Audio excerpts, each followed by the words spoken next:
واقعہ معراج کی تاریخ اور سال کے متعلق مورخین اور اہل سیر کی آراء مختلف ہیں۔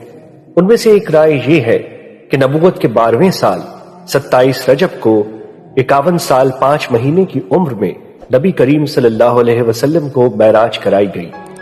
مسجد حرام یعنی مکہ مکرمہ سے مسجد اقصی کا سفر، جس کا تذکرہ سورہ بنی اسرائیل میں کیا گیا ہے، اس کو اسرا کہتے ہیں۔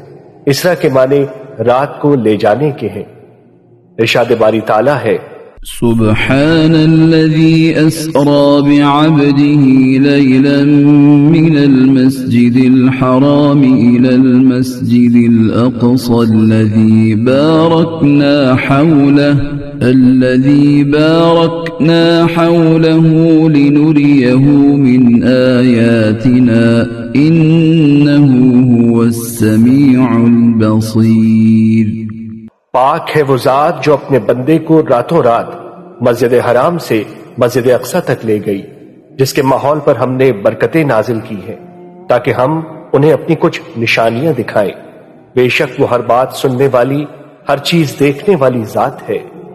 اور پھر مسجد اقصی سے جو سفر آسمانوں کی طرف ہوا، اس کا نام معراج ہے۔ حدیث مبارک میں رسول اکرم صلی اللہ علیہ وسلم نے عرج بی یعنی مجھ کو اوپر چڑھایا گیا کا لفظ استعمال فرمایا ہے، اس لیے اس سفر کا نام معراج ہو گیا۔ ارشاد باری تعالیٰ ہے، اے مکے کے باشندو، یہ تمہارے ساتھ رہنے والے صاحب نہ رستہ بھولے ہیں نہ بھٹکے ہیں، اور یہ اپنی خواہش سے کچھ نہیں بولتے۔ یہ تو خالص وحی ہے جو ان کے پاس بھیجی جاتی ہے۔ انہیں ایک ایسے مضبوط طاقت والے فرشتے نے تعلیم دی ہے جو قوت کا حامل ہے۔ چنانچہ وہ سامنے آ گیا جبکہ وہ بلند افق پر تھا، پھر وہ قریب آیا اور جھک پڑا، یہاں تک کہ وہ 2 کمانوں کے فاصلے کے برابر آ گیا، بلکہ اس سے بھی زیادہ نزدیک۔ اس طرح اللہ کو اپنے بندے پر جو وحی نازل فرمانی تھی وہ نازل فرمائی۔